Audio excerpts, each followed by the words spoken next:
এই পুণ্যভূমিতে থাকার যে বিশেষত্ব সেটা হলো এখানে আমাদের কোনো ধরা বাঁধা বিশ্বাস নেই। আমরা হলাম সত্য অন্বেষণকারীর দেশ।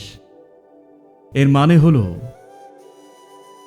আমরা মানুষের ব্যক্তিগত সত্তার দিকে তাকাই কোনো বিশ্বাস বা আস্থা দিয়ে নয়, বরং বৈজ্ঞানিক দৃষ্টিভঙ্গি দিয়ে। হাজার হাজার বছর আগে আদিযোগী ঠিক এই শিক্ষাই দিয়েছিলেন।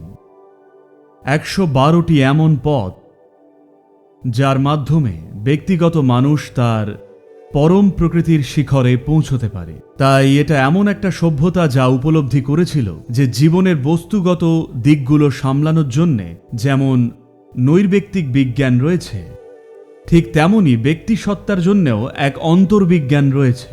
তাই একভাবে বলতে গেলে সেই বিজ্ঞানের মূল নির্যাসের মধ্যে দিয়ে আপনারা গেছেন, যাকে বলছি ইনার ইঞ্জিনিয়ারিং। কেবল অভ্যেসটি নয়, একে এখানে বেঁচে থাকতে হবে কোনো পারদর্শিতা হিসেবে নয়, বরং প্রাণশক্তি হিসেবে। কারণ শাম্ভাবী মহামুদ্রা আসলে একটা বীজ। যদি এর যত্ন নেন তবে এটা বেড়ে উঠে একটা বিশাল মহীরুহ হবে আর এমন ফল দেবে যা আপনি এই মুহূর্তে কল্পনাও করতে পারবেন না।